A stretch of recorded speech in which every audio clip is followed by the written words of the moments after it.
Federer hanging around like skiing and like just like feels very Swiss and very Roger.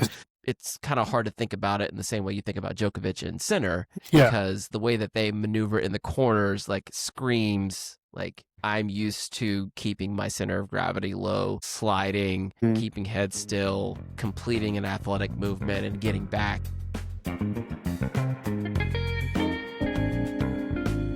It is the Best of Three podcast. I'm still Alvin. That's Pat Parr. Pat, welcome back to the podcast. Hey, thank you. Like, so we talk, we chat fairly frequently, and you hit me up and you were like, you said I gotta get this Sinner stuff out of my brain. This Jannik Sinner he's on my brain right now, and I feel like, based on our interactions over the last few months, right? We did a really, I think, a really strong episode on Carlos Alcaraz and your experience watching him live. So for anyone listening, I highly suggest you go back and listen to that one. I'll link it in the show notes. But then also post ATP Tour Finals, the trolls came out and really felt like we weren't giving Sinner enough due respect. So trolls, this one is for you. But so Pat, okay, Yeah. all right, give it to me. What about Jannik Sinner is speaking to you today as we wind down the year? Well, I guess when I was watching him doing the indoors, the whole indoor tour in Nito and all that, and I thought there was a much bigger gap between Sinner and Alcaraz indoors than anywhere else, I think. And I started to feel that Sinner would dominate this sphere for years if he wanted to, as long as he had the adequate motivation and kept being who he is now. But I wanted to understand this guy more because I keep thinking him as a machine. I keep thinking him as almost like an AI algorithm, or something that, Sure. right, someone who just, okay, I'm learning how to play your style. Oh, okay, now I have it. Okay, just like he absorbs people's styles and he gets used to them, and then he unpacks. He unspools them in a way that he'll never lose to them again. So basically, I thought, where did this guy come from? Like, who is this guy? He's clearly not a machine. He's clearly not an AI. Like, what makes this guy tick? And one of the things I shared with you also is I've been watching a lot of his between points activities.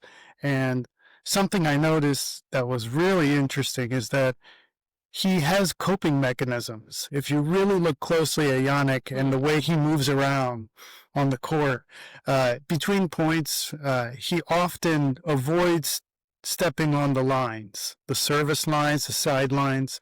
He does not step on them. I have like 3 or 4 clips that I could just pop in to show you, but this is something that I think is central to Sinner, to understanding Sinner as a athlete, is this weird way of finding a central focus during a match. Because whereas you have Alcaraz, he's like, come on, crowd, give me some energy.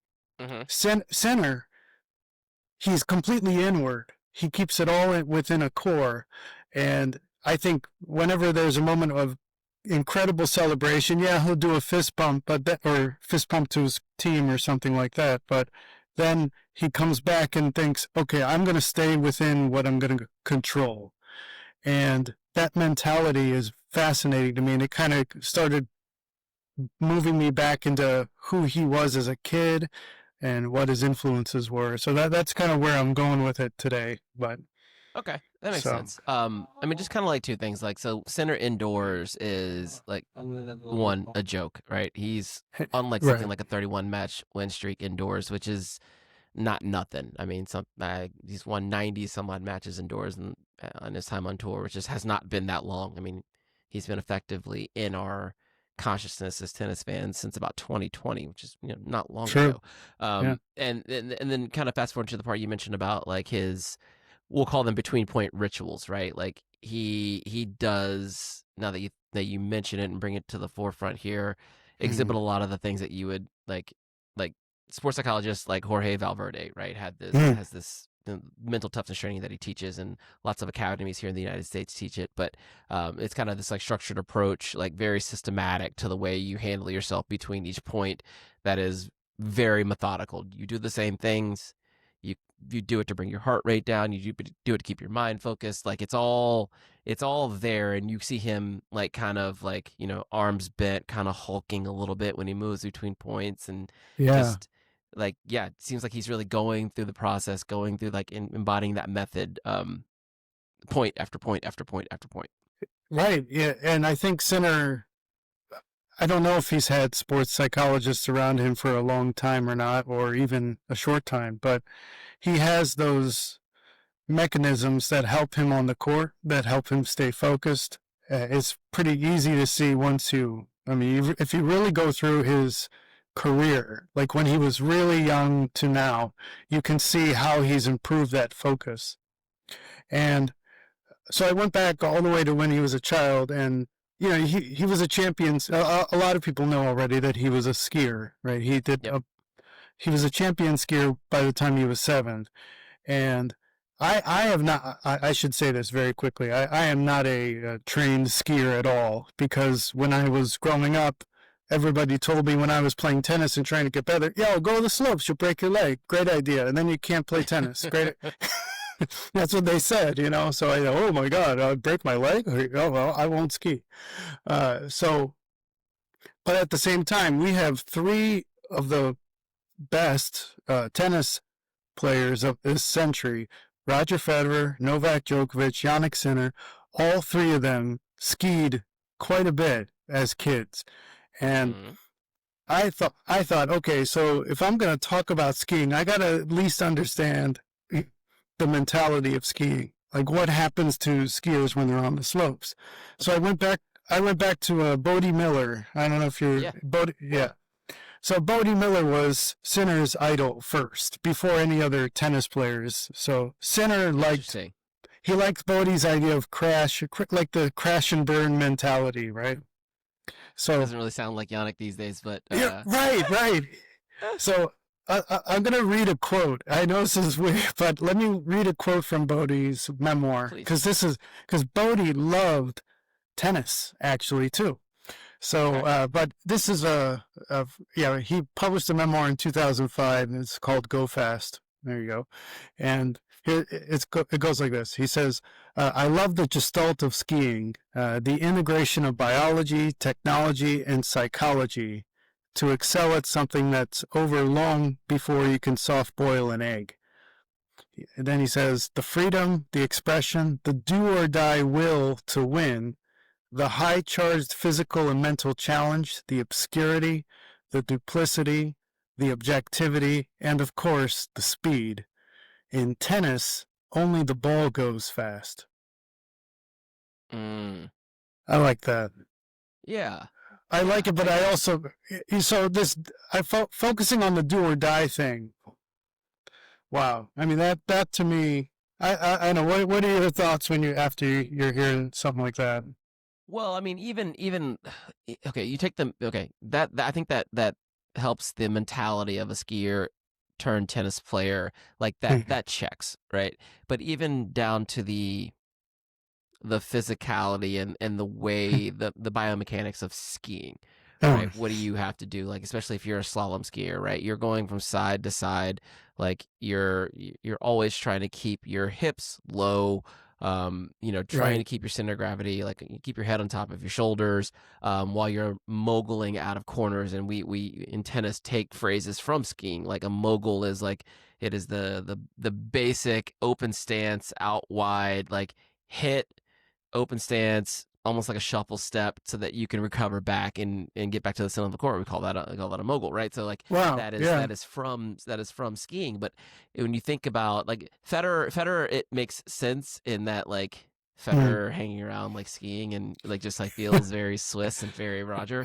But like but then when you it's kind of hard to think about it in the same way you think about Djokovic and Sinner, because the way that they maneuver in the corners like screams like I'm used to keeping my center of gravity low, sliding, keeping head still, completing an athletic movement and getting back almost all in one fell swoop.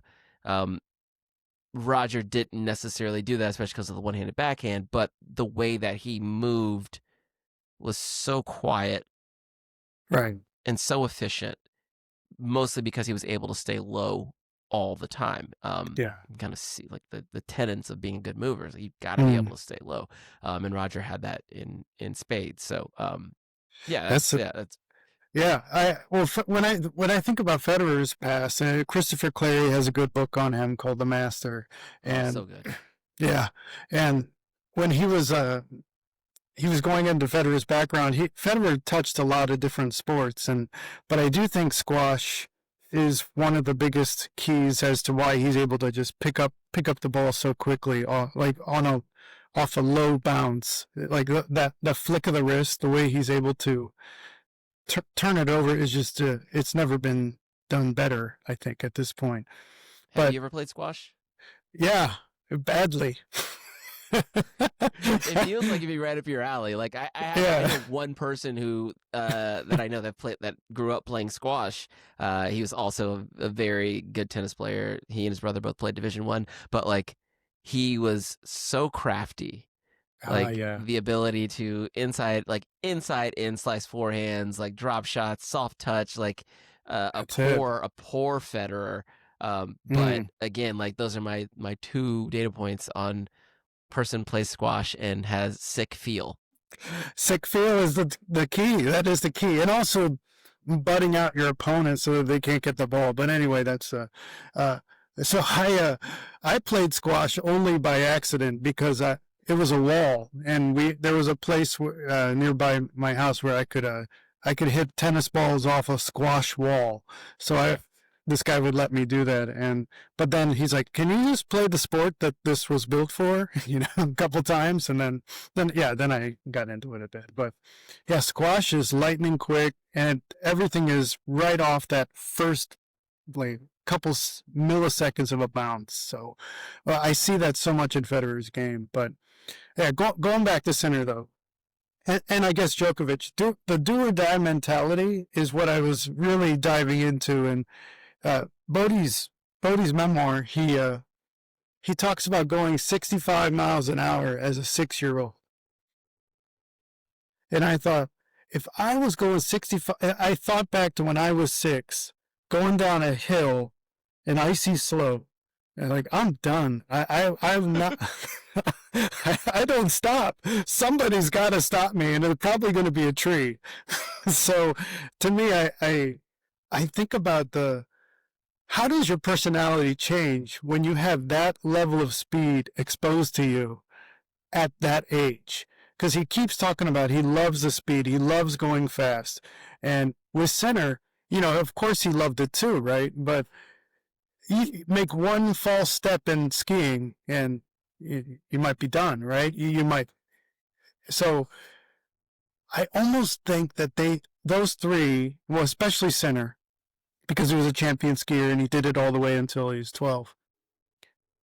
That mentality, that intensity of focus, can any other tennis player around him match that? Because Sinner was dealing with life or death for years as a Yeah, that's a good skier. point. So when it comes to the dangers of tennis, it's tennis. You're on the ground. He also has this quote. What is it? I like to dance in a pressure storm. I think Yeah. that's the one that he's repeated a few times. And I think the interesting thing about Jannik is like Yannick he has very boyish features. He's very True. polite when he speaks. Yeah. And so I think we assume certain things about him. Like there's a halo effect there, right? And but nothing about his tennis or even like his personal life. You see the way my man dates. Like he's not out here for the BS, he's that's true. He's that guy's out there being an Italian #1 tennis player in the world kind of that's guy. Right. Like he's using that ethos. Yeah. Exactly. Yeah. With the ranking and the winnings come the spoils, and he's enjoying the spoils. But then in the way he plays tennis it's not bashful. It is it is violent. Great it word. is with purpose. Yeah. Um, and he does not waste time. Like the way that he can turn normal players, like we were chatting a little earlier about, I think about Yuri Lehechka, and they played at was it the French Open this year, Hmm. and the way he went through him, like Yuri's a top 20 player. Like that's not a he treats non Alcaraz players like they're nothing, and it's Hmm. not like just the result, it's the way that he does it. Like he turns rally balls that other people would take as rally balls, and he's like, no, that's not good enough. It's not good enough. That's right. That's Winner in right. the corners. Start again. Do Or it's better. almost like Neo turning the bullets around in a Matrix, right? No, like no, just Right. like no, and let me just go ahead and take that one down the line and end this, So, uh, I I think Sinner has a that pinpoint quality about him that, like, for example, like whenever I watch Shelton a lot, and Lehechka too. When you brought up Lehechka, and I was thinking that guy has athleticism that he hasn't even explored yet on the tennis court. But whenever he plays a guy he's supposed to lose to, I feel like he does these shotgun blast uh, forehands to Sinner and Alcaraz, and he's trying everything, and I think that's what a lot of the players are doing, except Alcaraz against Sinner. They're thinking, okay, well, let's find out what works. Let's throw the laboratory at him, and let's see what Sinner. And Sinner can feel like, this guy doesn't really know what he's doing. He's experimenting. I'll just slowly strangle him and Yeah. take this match. So And yes, Lehechka's an interesting one. I know we're not. I mean, whatever. yeah, We can talk about yeah, that's whatever we all want right. to talk about. Year is he's a very peculiar case. I mean, I remember he beat Nadal kind of on Nadal's farewell tour, and Mm, they beat him like in a very strong showing, and then also I'm kind of bouncing around a little bit here, but when I was in yeah. DC this year for that 500, I saw him play against Alex de Minaur, and Mm, it was a really fun, entertaining match. And when you watch a guy like him play, you're like, God, he's got it all, man. He's it got it all. But does. like it, I mean, it's just kind of more of a testament to like what it takes to Mm. one to be like Yuri Lehechka or Alex de Minaur, and then like what it takes to be Alex de Minaur or Jannik Sinner. It's like there are it's a hop, skip, and a jump between those levels. And but like when you look at his vitals, and you look at his age and everything, it's like, yeah, this guy looks like he could be one of the guys. He could be. He could be one of the guys, and I think he's gonna have like a 6 month blast of success, and everybody's gonna get up like into his camp and say, "Wow, this guy could elevate." But I don't know if he can sustain it as somebody who like an Alcaraz or a Sinner or even a Zverev, who is just madly consistently almost there. Right. Yes. Yeah, almost there. God, Zverev. But I've wasted yeah, enough time talking about Zverev in the yeah. last few weeks. We put it Mm, off until Australia. no worries. Yeah, yeah. I'm there too. But I hope he can have that one tournament for him.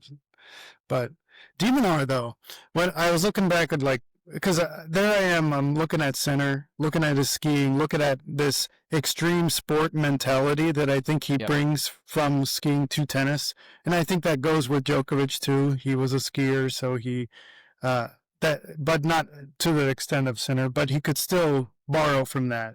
And there's an interview with Djokovic, and he says, "Hey, explain each top player in one word." And Djokovic is saying words for other players like perseverance or determination, but then Sinner his name, and he smiles. He's like, skiing. He says skiing. That was the first word he thinks of was Sinner, because he knows, I think, the athleticism that Sinner is harnessing from skiing that brings into his game.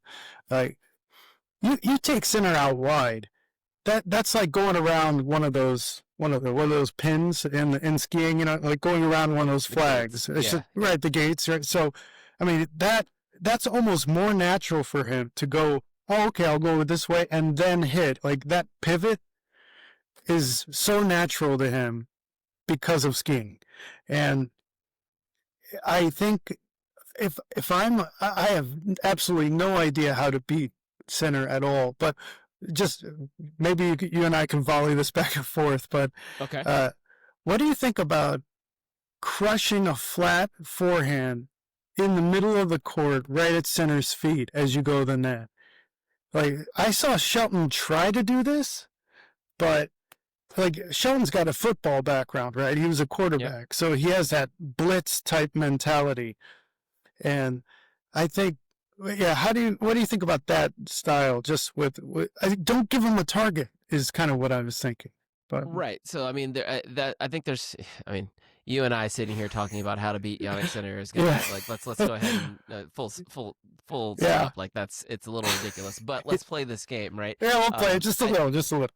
Yeah, I think if you go back to yeah. not that far back, this is the 2025 U.S. Open final, and you saw Carlos kind of doing a little bit of what you mentioned, Oh, and Carlos was coming, especially what it looked like was Carlos was coming in behind shots hmm. that didn't look like traditional approach shots, like where you've worked the point, you got the short ball, you hit a fairly aggressive ball, usually down the line, and you come in behind it.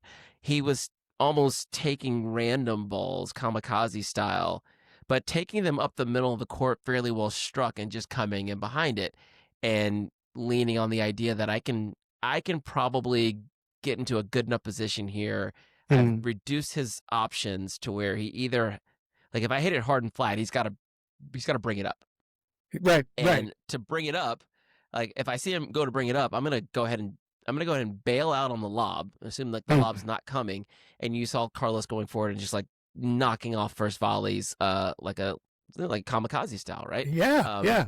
but then you fast forward to you go a few months later to the final in Turin, and Carlos is trying that, and then Jannik brings the lob out, and so that is the neutralizing impact. But I think to your point, to be simple about it, like yeah, don't turn it into this game of like obtuse angles that he wants to work in. Like put him That's into a tighter place where right. he's got to come up with some stuff that you would expect maybe someone like a Carlos or a Rafa to come up with, something that has like force him to hit shots that have parabolas in them, whether you're going around or you're going over, and don't let him play with these more angular shots that he prefers.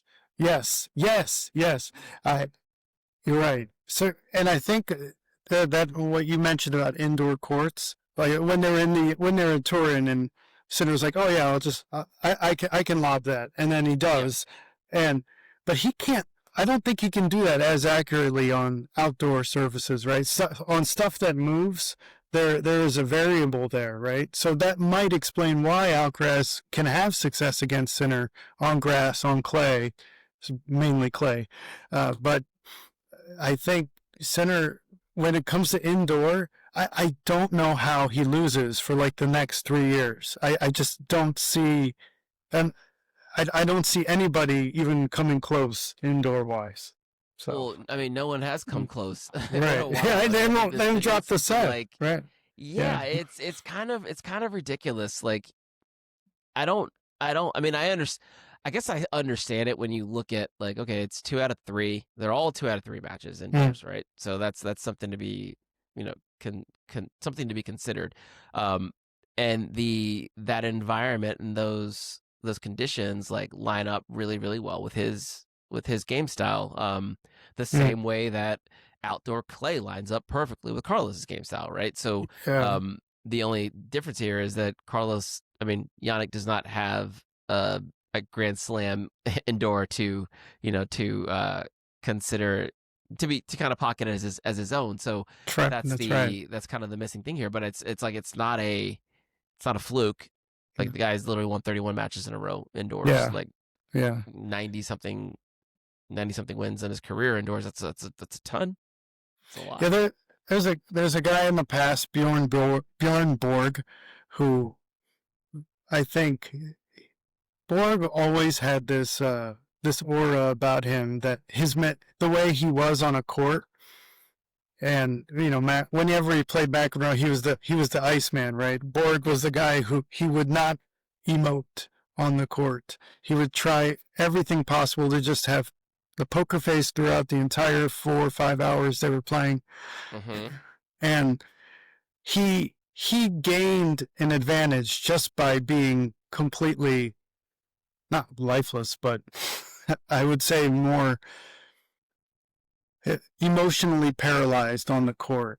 Whereas I think with Sinner, he's almost like Bjorn Borg with a fist pump. Like he's a guy who just keeps that center core, and it intimidates the hell out of the other players. So whenever I think players get on the court with Sinner, and then they're already losing, right? They're already losing because he's gained this. I guess what is it close to the halo effect, or not so much that, but more an extreme quality to his personality that players can't really match themselves. Yeah. And the only person who can is somebody who can work the crowd and get them on their side so obviously that maybe Sinner begins to reduce himself and think, wow, the crowd really does not want me to win today. And that's Alcaraz, right? So yeah, I mean, you can even look at it like the more factors, the more chaotic, the better for insert Sinner opponent, right?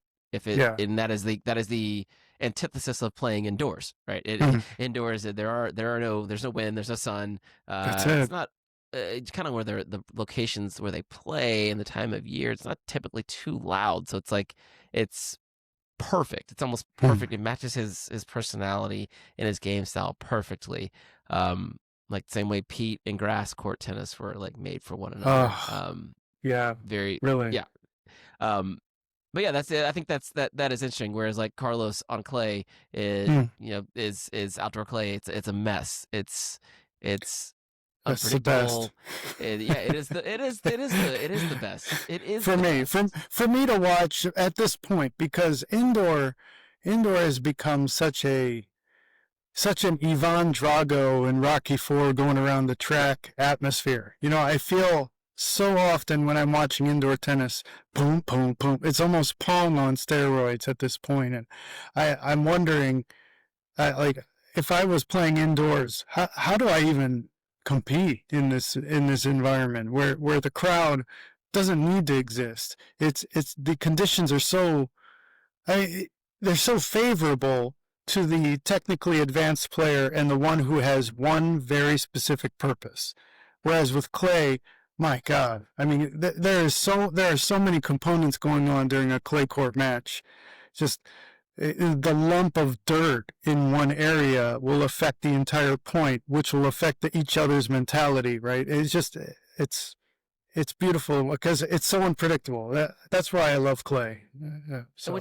Which is like kind of that's I think it's the best reflection of tennis. Tennis is chaotic for as much as it's pegged as a country club sport and it's hoity-toity. Like tennis at a high level is pure chaos. Like you can do all the drills you want to do. You can hit a million forehands, a million backhands. You practice your serve. You can condition, but like once the scoreboard comes on and you start playing points, it's nuts, and anything can happen on any given point. That's it. On clay more so than any other surface, but on the other end of the spectrum, indoor hard court, it's almost like It's almost like tennis in a test tube, right? It is like it's very. There it is. It is its thing. It is its thing. But yeah, I mean, like okay, so but you mentioned a few other not just Sinner skiing, but other tennis players playing other sports. Are there any? I mean, soccer is probably the one that's almost like the like Maslow's hierarchy of it's like that's the thing that everyone kind of plays, especially with most of these players coming from Europe. Like they all grew up playing football. That's true. That's true. Yeah. But I personally think it reflects, kind of depending on the level you play up to, like Flavio Cabali, right? He was a very high level soccer player up into his teens, and like knows a lot of the guys who play like European soccer professionally, like because those people were in his in his cohort. So that's like he wasn't just like a guy that played soccer. He was like a really good soccer player. And you Yeah. not only see it in the way that he moves, but uniquely in the way that he competes. Like fights. Mm, He mm, fights. yeah. And he moves with a fluidity. Like I always say if you like look down at his feet and you draw a circle around him, like even if you're doing like the old school spider drill, he doesn't move necessarily like in your 3 o'clock, 1 o'clock, 12 o'clock, like Right. direct lines. He kind of like moves in all directions equally well, Mm. and I think that comes from his like his ability to play in space. He never feels like he's out of position on a tennis court. I love you bringing up Kaboli because, yeah, he is the obvious benefactor of a soccer background, right? I mean, the footwork, the that low core ability to get to a ball, to stay centered, to stay balanced, and then go through it. It just soccer is very beneficial, but there's also I'm going to compare everything to skiing. It's probably going to get annoying too, No, let's but roll with it.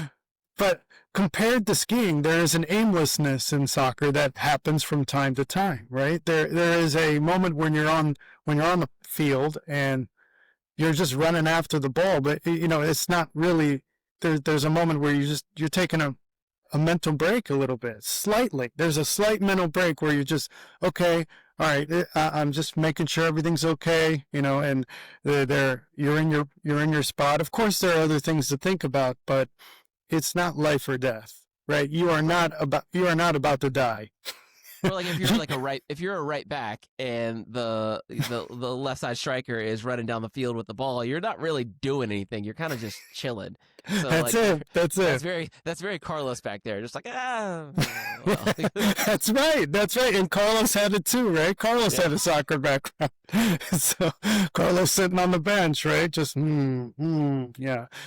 But yeah, soccer is beneficial footwork, but like Nadal had it too, right? Nadal had a mad soccer background, but also basketball. And we got a lot of U.S. players who have tons of basketball background, and I think ball handling wise, because for me, basketball was I discovered when I was much younger that when I would do ball handling drills with basketball and then I'd go play tennis, I suddenly became slightly better at tennis.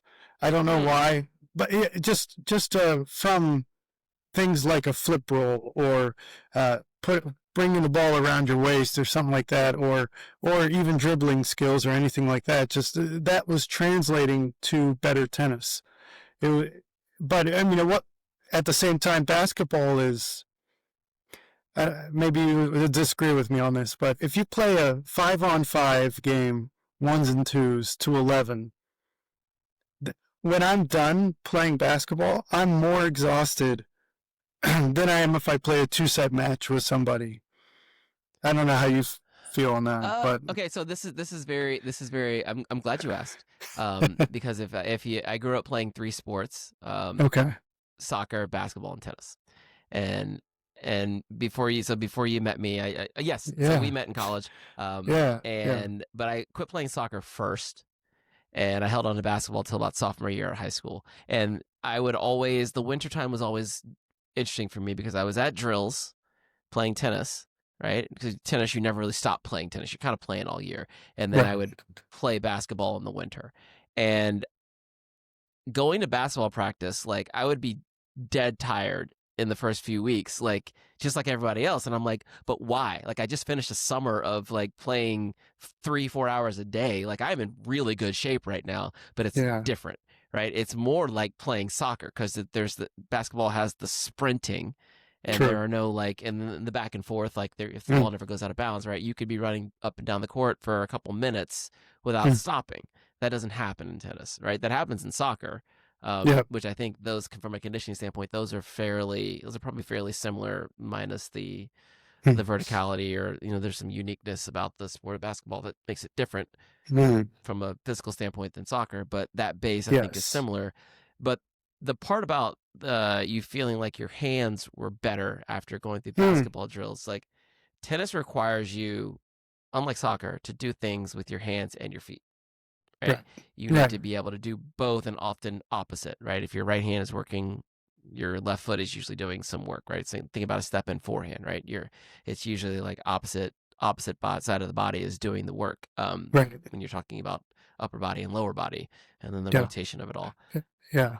But if you're dribbling a basketball, like you're dribbling a basketball with your hands, but you're also moving with your feet, and you're moving, laterally and, and forward and back, and sometimes you're spinning and sometimes you're changing directions, but the ball has to keep moving. So like Yeah. it's like your brain is doing two things at the same time, and then you're also having to think and anticipate a defender doing something to Right. you. So like I think like when you see players warming up and they're juggling, like Hmm. juggling and walking and juggling, doing those kind of things, like those are effectively training the same parts of the body, I believe, as like dribbling a basketball would. Dribble forward, dribble backwards, two balls at the same time, low dribbles, like like while moving. It's all kind of getting Yeah. your hands and your feet to work independently of one another, which is what you need in tennis and in basketball if you're handling a basketball.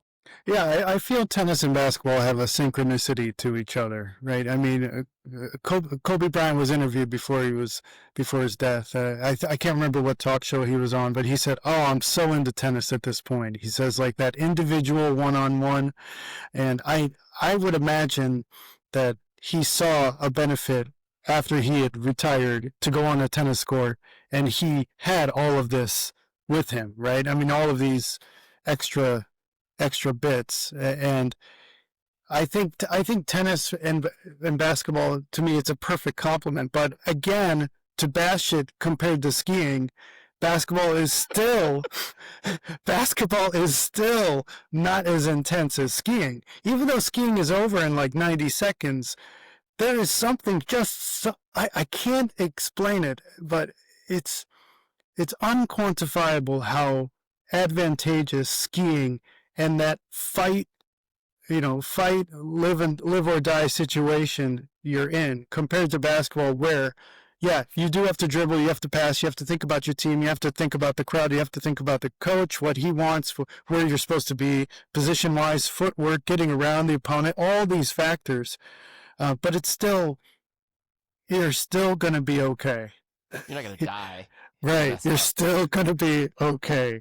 But uh, going back to soccer a little bit, you brought up, I didn't know you played soccer actually. So I did, that's, yeah. It was I had yeah. an interesting soccer background. I was a pretty good player, and then like there's the course of 3 seasons on my travel team, and this is back when like travel teams like mattered, like not like Mm, they don't now, but right. I was actually like on a good team that I had to try out for, and like Yeah. I was a striker one like for a couple seasons, and then like I only played soccer in the spring and the fall. Like I was a part-time soccer player. I just happened to be pretty good, and I Mm, was playing basketball and I was playing tennis, and as we started to get into like middle school and into high school, the guys on my team started to specialize in soccer. So like I remember one year I went from striker to, and we were doing like footwork drills and stuff. My footwork wasn't there, so my coach moved me to midfield. And I was like, okay. Well, I've gone back a little bit in the yeah. field. Okay, well I can still run all day. I got a good feel for the field. Mm, That's fine.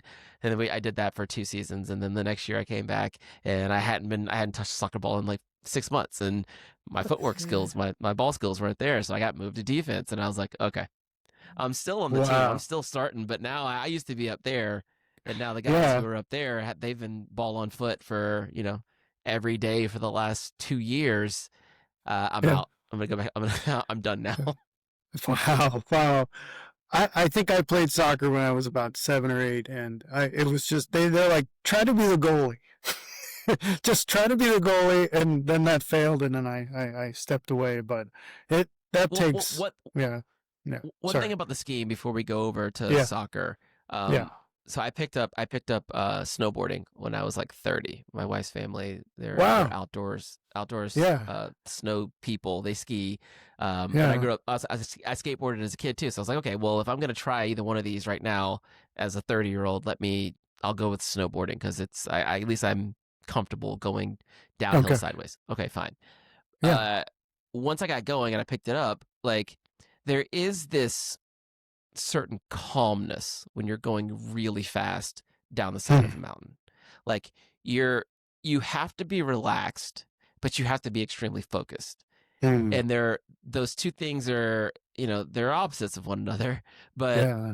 actually to be focused, you need to be relaxed. Right. There needs to be this calm inside of it. It's almost like, you remember like in Mario Kart when you'd like go really, really fast and sometimes you would Hmm. separate from your cart and there's like a shadow version of you that you're Yeah. chasing. Like that's Yeah. your best time or whatever. It's almost like that. You're almost watching yourself go down the hill. Right. Like it's that almost out of body type of feeling, but to have to do it for so long, again, you make one mistake and sometimes, you might not die, but you could. You're right. You could. You could. Yeah. Very different than having to focus for like a few seconds on a tennis court. Like it's like Yep.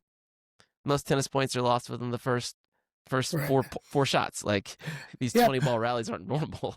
So Yeah. it's like When it's nothing like it must be nothing to a skier. That's right. That's right. And I watched. I went back and watched the Australian Open final with Sinner and Medvedev, and Medvedev had won the first two sets against Sinner, and I thought, oh wow, he found something, And I think Medvedev's ball is just a nightmare for a lot of other players. Like the way it moves through space is different than most players. And I know Medi knows that about his shots, of course. So, but once you get used to the ball, then it becomes this sort of war of attrition. And then especially in the third set, fourth set, with Sinner and Medvedev. Sinner just started to just go back at Medvedev almost.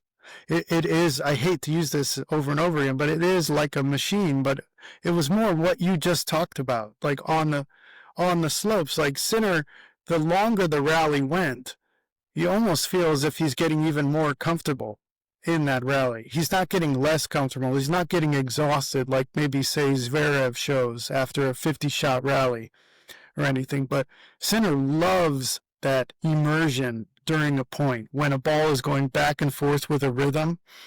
And yeah, I think that goes off of what you're saying, to be calm during a really intense moment. But all right, soccer.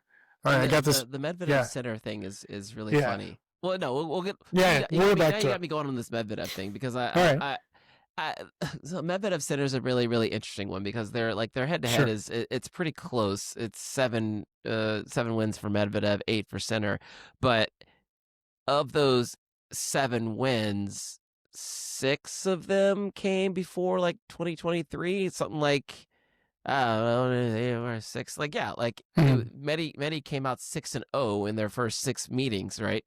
And Yeah, then post puke Sinner happened, and now Sinner has won 7 of the last 8. So it's like that it's almost like their head to head matchups like over time have been a macrocosm of like the way that their matches go with Medvedev like on the ground level.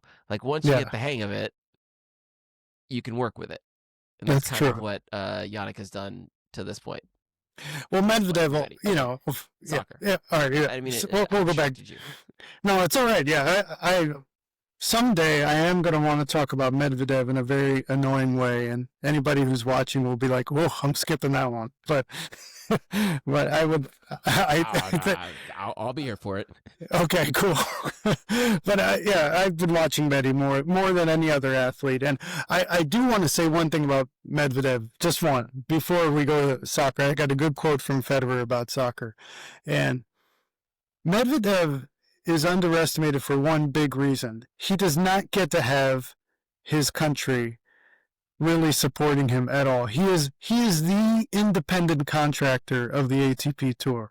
I feel he is the guy who has to be so unbelievably unsupported everywhere he goes that we take for granted how much of an advantage that actually is for a player to have a base. I think Rublev is in the same situation. They're guys who are they're renegades, and they have to be. They have no choice, and their entire career they've been unsupported in a way that we probably can't understand because most athletes are identified with the country that they belong to, especially in tennis, I feel. But that's my 2 cents on Medvedev. Yeah, But which is That's an oddity in tennis, though. Like it's a really it makes a lot of sense because it Hmm. is a global sport that does tour around the world, right? And the financial structure of tennis is one where, if you have a Grand Slam like in your country, there are a lot of things that come with that. It's like Grand Slam means a few extra tournaments. I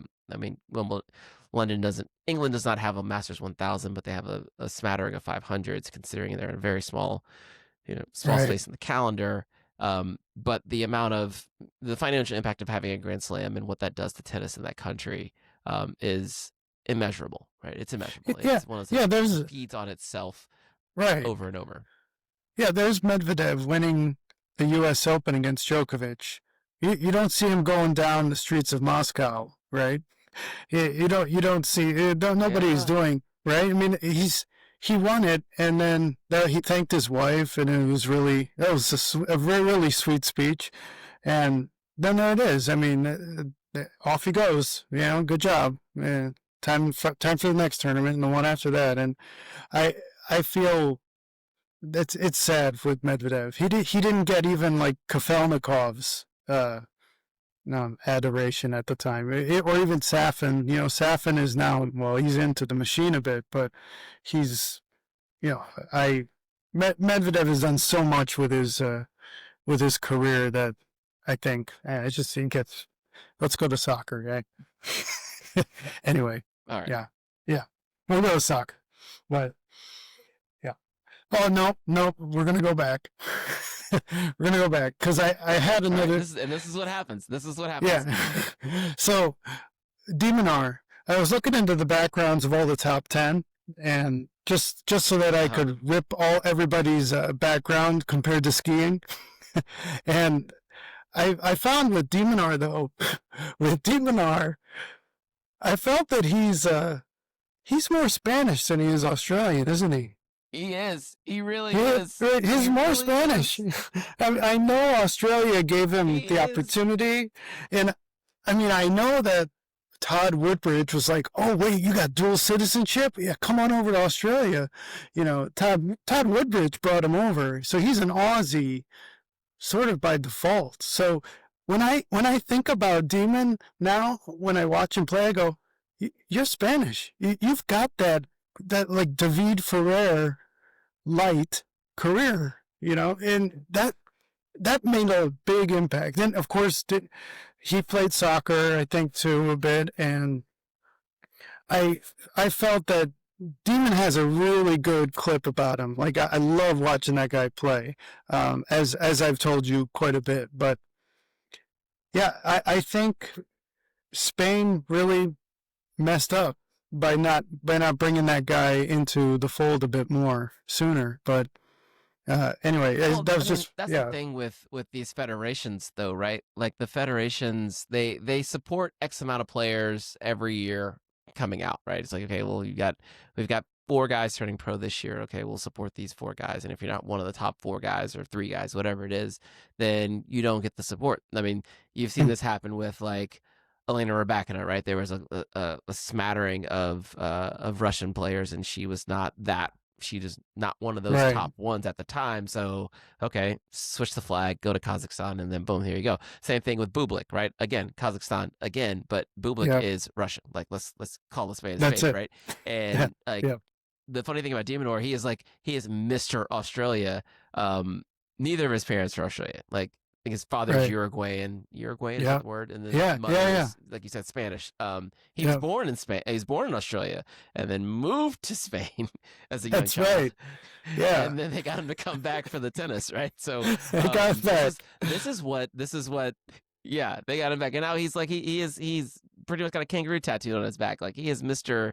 Australia. But yeah, tennis is funny like that. Like you gotta have a nation to hit your boat to. And if you have one like Australia and they put the money, Grand Slam Grand Slam country, has yeah, the resources to put that and give you the opportunities as well, versus someone like Medvedev, who comes from a country that does not have the right, Grand Slam. I mean, they have a history of high level tennis that they have produced, yeah, but lately yeah, in the time that, as Medvedev has risen in what's going on in Russia right now, it's like it's a tough sell, and you can see the difference there.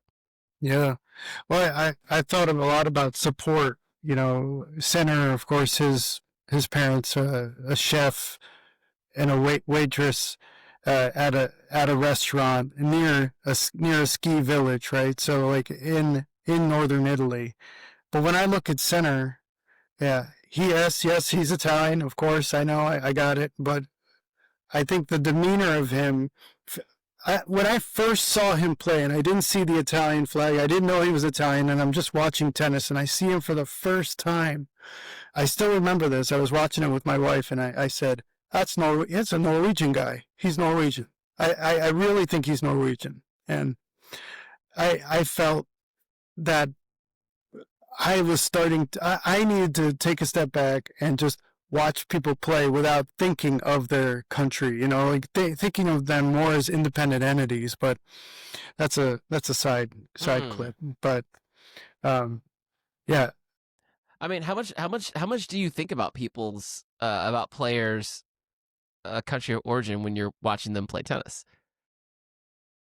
Now I don't so much. I think there is this temptation just because it comes from other sports, right? This maybe we've been Olympicized, right? I mean, we've been or World Cup Mm. geared, right? We tend to, and Davis Cup even, right, is creates this nationalistic vibe. But with Naomi Osaka over here in Japan, she's Japanese. She's on all the advertising, but I would say she's far more American in mentality than Japanese. But that's going to get me in hot water probably. But I think she, Yeah, I'll be shocked if we can actually finish this podcast. You're probably going to lose your internet here. yeah, perhaps. But no, I think she's someone who has benefited greatly from being connected to Japan, and she has a huge fan base here. But at the same time, yeah, she is an example of why we probably should not attach nationalities to players so much. Like, I think one of the reasons I love Medvedev, he's probably my favorite player to watch, is because he does feel completely independent of a, another greater source. So I like watching a player who really has very little support. So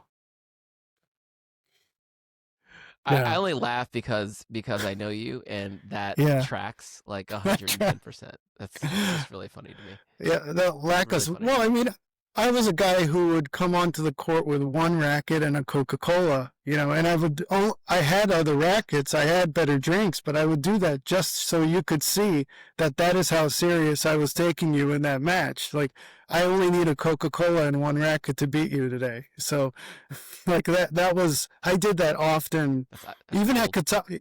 even at college, even at Catawba, I would do that. I would bring out a one racket and I would even like show it. I'd string it like this, real obvious. Realize like, yep, this is the only one I need. But anyway, but of course that doesn't work on a higher level. But yeah, Oh soccer. my goodness. Let's go to soccer, eh? uh, so I Let's do found it. this quote. Yeah, I found this quote. I think it was from the Clary book, but so Federer is 12 and he's deciding between soccer and tennis. And actually, I guess he got really good at soccer. And he he says this one line. He says, "I wanted to have the victory or defeat in my own hands without having to depend on others." That's his reason for choosing tennis over soccer. Yeah. I could feel that. Yeah. Yeah. I think that's extremely poignant. I mean, like that is the principle in team sport versus Mm, individual sport, right? Like I can play the best game possible and we can still lose by 30 in team sport. Um yeah, yeah, and in tennis, like that's the crux of tennis, right? It's all in your hands. It's all in your hands. You That's show up it. with what you got, and it's all in your hands. And that is why skiing, I now understand, supports an individual athlete trying to be a tennis player the best. My hot take is now that skiing, because it's individual as well, right? Right? You are on your own. And yeah. Do you think team Here's the sports problem. Here's the prepare the, problem. yeah, okay. Yeah. Yeah. Go for it. No, I'm only gonna say this, like, because if we take ourselves out of this like hyper tennis conversation, right? Because Yeah. we are nerds in the nerd bowl right now. But you take Right. yourself out of it. We have just said that the sport so for this elite sport that we have, right? Highly inaccessible sport that we already have, in order to be properly prepared for it, you need to have experience in another highly inaccessible sport.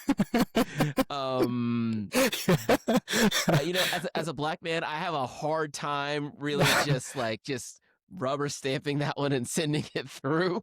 But I hear you. I'm not. I hear your argument. Yeah. I agree with parts of it. I'm just saying this can't be true. We can't live in a world where this is the best way. That this is the best way. Well, yeah, I agree. Skiing is. I mean, I had one chance to ski in my life. I was teaching in Switzerland one year, and they said, "Hey, come on up to the mountain and ski." And I'm like, "Well, I don't want to die, so I'm going to stay down here." And they're like, "Oh, come on, it's just beginner skiing." But that was like the one moment I actually had a chance to go do this sport, which so it's even more inaccessible than. It could be one of the most inaccessible sports in the world, right? So I hear you on that. It's just the reason I'm hammering home this point is because Sinner, like, how do you match that? How do you match that intensity on the court? And this is why he's so unbeatable, I think. It's just, this is the X factor of Sinner, is this advantage that he has from this inaccessible sport that he became a champion in at a very early age and developed him into somebody who could use that, leverage it on the tennis court. That's real. I guess maybe it's a redundant point, but it's just that it's team sports to me. This is what I want your view on. Do you think you have to have team sport experience or exposure to become a great tennis player?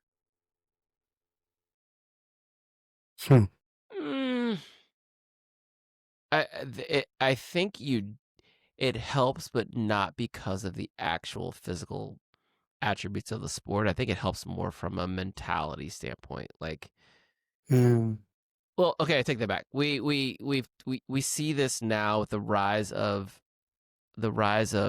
injury in athletes, tennis players who are specializing in sports too soon. Any athletes like that are specializing in sports too soon because their bodies are only learning how to move in one particular way. And kids, especially here in the United States, play outside a lot less now. So Right. being able to build a robust athletic base comes from having your body do lots of different types of things as you're maturing and growing into your muscles and bones. So I think that's probably the one major benefit of playing any sport that's not tennis. Yeah. It helps you with being a better athlete, which helps you become a better tennis player. There's also the mentality of some other team sports are just a little bit more rough than tennis, and that helps you round out a certain part of your personality, because I think you have to bring a certain edge to a tennis court to be a little bit different, to gain an advantage, like to make it not about forehands and backhands and angles. Like it's like to make it non-center. Like you need to bring something else, because you're not going to beat him doing what he does, because I think he does what he does better than anyone else does what he does, and that is the way the majority of players today play tennis. Yeah. So, like, back to your original point about like even bringing heat through the middle of the court and then pressuring him, I think it's gonna, like if we are not to live in a world where it's just Carlos and Jannik, dancing to the Grand Slam finals for the foreseeable future, it's going to Yeah. take someone who's willing to do things differently. Yeah. And like someone, I'm not saying it is Ben Shelton. I'm not saying it's not Ben Shelton. I'm saying Right. someone like Ben Shelton. And I've started to see Ben start to play a little more like everyone else, but I would like to see him lean into the uniqueness of being a hyper athletic 6'4" lefty who does not necessarily, I'm gonna say he doesn't come from tennis like the way everyone else does. He definitely comes from tennis. His father was a professional tennis player and a high level college coach, right? So he Right. definitely grew up around tennis, but playing football like very long into his athletic, youth, and then also not being an internationally traveling junior tennis player, he is still a bit of an outsider. So I think there's a perspective that he can bring that allows him to see the game differently. So someone Yeah. like that Yeah. is going to be the one that Yes. kind of throws a stick in the gears here. That's the thing. I think what I'm looking for from the rest of the field when I'm watching tennis is who is bringing something that's unique and has not been tested or shown in in tennis history before. So Ben Shelton hits that for me but at the same time, his biggest advantage is a blitz type of, like, to serve and a volley, right? I mean, that tends to be where I feel Ben can do the most damage. But what is that? That's 3 or 4 shots, right? And so playing somebody like Sinner, that volley has to be different. And that's it. That's all he's got is that one moment. So it's very difficult to find that advantage in such a short amount of time. So for Shelton, I'm talking about. But I think his shot selection, Ben, I love watching when he bum rushes the net like as quickly as possible, even if it's at the most absurd moments, because it's taking Sinner out of the flow, or Alcaraz, or anybody really. Although Alcaraz can handle a tornado pretty much at this point, but so with Shelton, there is some unpredictability he could still work with. But Lehechka, going back to him, I think he has an absurd athleticism, and I think he could be somebody who brings something out of his game that we haven't seen yet. I also think Mensich as well, but I know this has been covered in past pods, but just somebody who's bringing a different element, maybe from another sport in their past. Because look at Agassi, right? When you think about Agassi, you think, okay, his dad was a boxer, right? So boxing and Agassi, yeah, I see that. And even the way Agassi talks about tennis, he's like, we got to bleed the opponent. We got to bleed him this way or that. He talks about wearing them down. I'm going to go right and left until you collapse, right? I mean, that was Agassi's approach. So it's really about that supporting sport, I feel, in each player's past that really brings that extra ingredient into tennis. That's what I love so much about tennis. It is really about the whole mind and the experience of the past that brings them into who they are now. That's so fascinating. I don't think any sport can really match that. But hey. I think that's so well put, and I think that's actually a really good place to stop. Actually, Okay. Pat, that was fun. I love when we get a chance to do this. I look forward to the next one. I'm not sure when this is gonna roll. Probably right around Christmas. So this is for all you out there. If it is Christmas, Merry Christmas, Happy Holidays, and we'll catch you guys on the next one. All right. Thanks, Alvin. See you, everybody.